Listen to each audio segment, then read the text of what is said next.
नमस्कार। आज फिर अपना ये दूसरा वीडियो लेके आए हैं अपन। कल की वीडियो में अपन ने डिस्कस किया था कि इंसान को निवेश की ज़रूरत क्या है।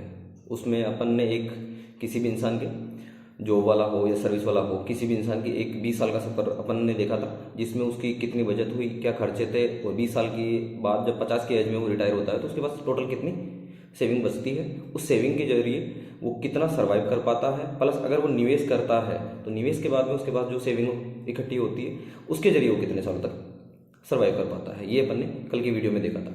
अब आज अपन देखेंगे कि चलो ठीक है, समझ में आ गया कि निवेश करना जरूरी है, हर आदमी को करना चाहिए।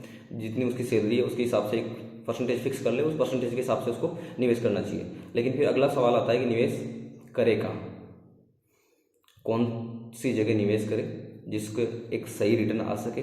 12% का अपन ने एक आइडिया लगाया था, तो क्या 12% ही रिटर्न आएगा, या 15 तक पहुंच सकता है, या 18 तक पहुंच सकता है, या 12 से कम रह सकता है। अगर कोई भी निवेश अपना जिसमें रिटर्न हाई आ रहा है तो उसमें रिस्क कितनी है, अपनी एज फैक्टर क्या है, क्योंकि इसमें एज का फैक्टर होता है। जो यंग है वो रिस्क ज़्यादा ले सकता है, जिसकी एज ऑलरेडी क्रॉस कर चुकी है, 40 की हो गई, 45 की हो गई।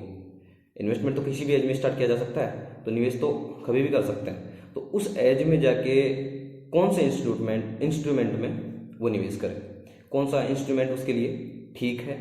तो निवेश कभी भी एक जगह नहीं करना चाहिए कि आपको स्टॉक्स में ही निवेश करना चाहिए, या फिर आपको गोल्ड में ही निवेश करना चाहिए, या आपको रियल एस्टेट में ही निवेश करना चाहिए, या बॉन्ड्स में निवेश करना चाहिए, एफडी में निवेश करना चाहिए। अपने इन्वेस्टमेंट को डाइवर्सिफाई करके रखना चाहिए। लेकिन इसके भी अलग अलग प्रोज एंड कॉन्स हैं। कि अगर मान लो कि अपन रियल एस्टेट में इन्वेस्ट करना चाहते हैं, लेकिन रियल एस्टेट के लिए आपके पास एक मिनिमम अमाउंट होना चाहिए जो थोड़ा बड़ा होता है। प्लस रियल एस्टेट का इन्वेस्टमेंट यूँ नहीं होता है कि आज किया, अपन ने आज कोई भी प्रॉपर्टी खरीदी, कल अपन को पैसे की ज़रूरत हुई तो उसको बेचने की प्रोसेस लंबी होती है। उसके लिए कोई बायर होना चाहिए, उसकी प्रोसेस रजिस्ट्री करवाना, सब कुछ चीज़ें लंबी होती है। और गोल्ड गोल्ड में एक अपनी अलग समस्याएं होती हैं, बॉन्ड्स में अलग समस्याएं होती हैं। तो यही सारे सवालों का जवाब अपन आज की इस वीडियो में देखते हैं, कितना क्लियर हो पाता है कि इन सारी समस्याओं से कैसे निजात पाया जाए, और कौन से वाला इंस्ट्रूमेंट अपने लिए बेस्ट होता है, किस एज में कौन से वाला इंस्ट्रूमेंट बेस्ट होता है। प्लस किस एज के हिसाब से परसेंटेज वाइज अगर डिवाइड करेंगे, कौन सी एज में कितना परसेंट अपन स्टॉक्स में डालें, कितना परसेंट अपन इक्विटी स्टॉक्स में डालें, कितना परसेंटेज अपन रियल एस्टेट में डालें, गोल्ड में डालें, या कहीं और पे इन्वेस्ट करें। इन्हीं सब सवालों का जवाब अपन लेते हैं। तो उसके लिए मैं अपनी स्क्रीन शेयर करता हूँ और वहीं देखते हैं पीपीटी में आज क्या है। चलो, तो आ गए अपन इस पीपीटी पे। तो अपना पहला क्वेश्चन था, कहाँ निवेश करें।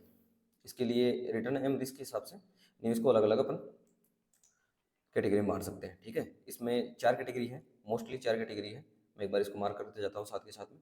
4 कैटेगरी है। तो पहला फिक्स्ड इनकम वाला हो गया, दूसरा है इक्विटी, तीसरा है रियल एस्टेट, और चौथा है कमोडिटी। कमोडिटी में अपने गोल्ड हो गया, सिल्वर हो गया, या और भी चीज़ें होती हैं जिनमें अपन धातु में बहुमूल्य आती है, सारी की सारी आती है।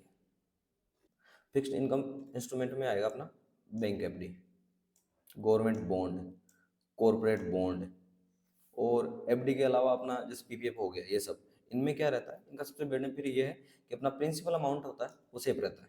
प्रिंसिपल अमाउंट में अपनी कोई दिक्कत नहीं है, और अपने जो रिटर्न आता है वो आता है इंटरेस्ट के तौर पे। पहले से अपन को पता है कि इसमें कितना मिलना है, साल के एंड में अपन को क्या मिलने वाला है। और अगर इसकी हिस्ट्री देखी जाए तो जून 2014 से लेकर अब तक 8 से 11% के बीच में इसका रिटर्न आया है। तो ये हो गया अपने फिक्स्ड इनकम इंस्ट्रूमेंट के लिए। दूसरी चीज आती है अपनी इक्विटी। इक्विटी अपना स्टॉक मार्केट है। स्टॉक मार्केट में जो जितनी भी लिस्टेड कंपनियां हैं उनमें अपन इन्वेस्ट कर सकते हैं। इसमें रिटर्न की कोई गारंटी नहीं होती है कि अपन कहें कि ये वाला शेयर खरीद लो, ये इतना परसेंट रिटर्न दे देगा। इसमें रिटर्न की कोई गारंटी नहीं होती है, प्योरली रिस्की होता है। लेकिन हिस्ट्री के हिसाब से अगर अपन चलें, हिस्ट्री अगर देखें, 15 साल का रिटर्न देखें, तो 14 से 15% का CAGR बना है।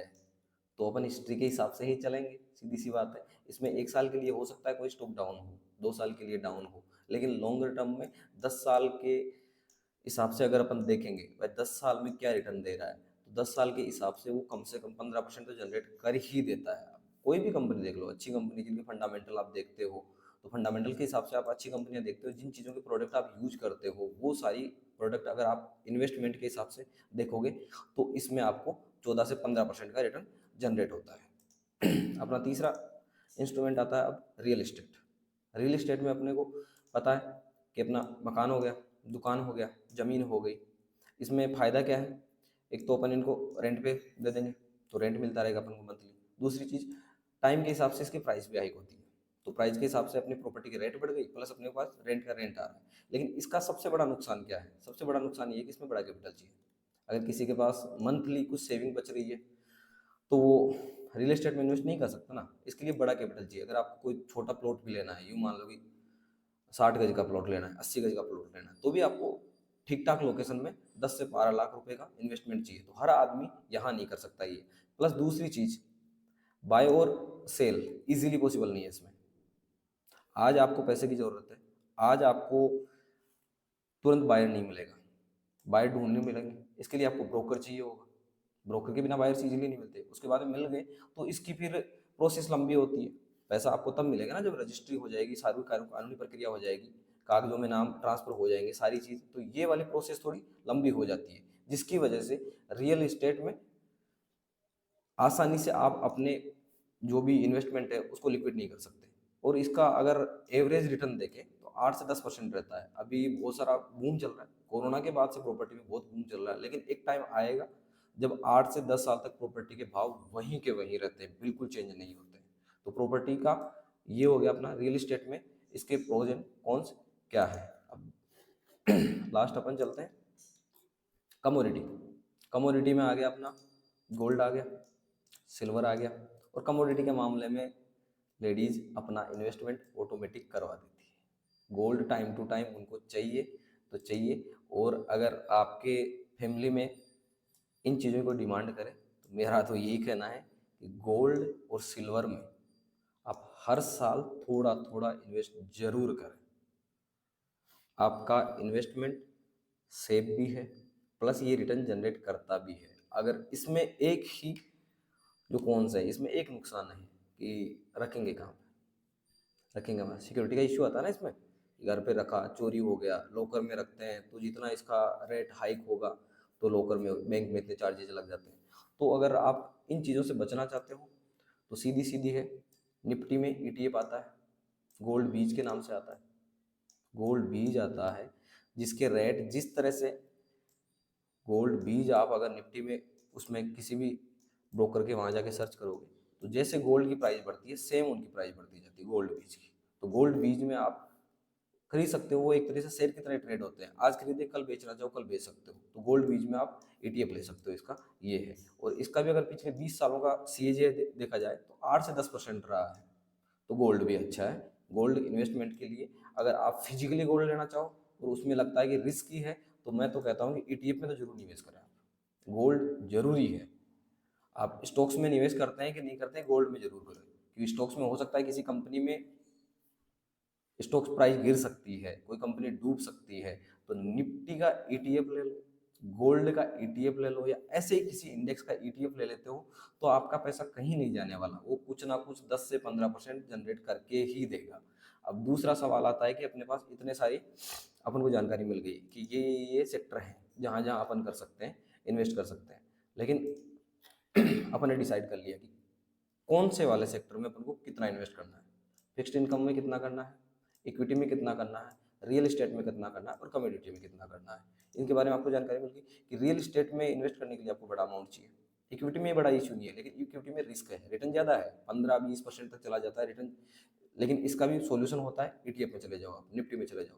फिक्स्ड इनकम में वही 7-8% FD वाला सिस्टम है जो अपने इन्फ्लेशन को बीट नहीं कर पाएंगे।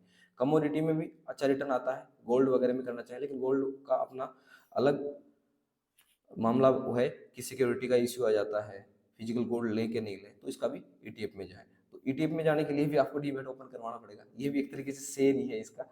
और किस एज के लोग कितना पैसा कहाँ इन्वेस्ट करें इसके लिए और देख लेते हैं। लास्ट की स्लाइड ये है।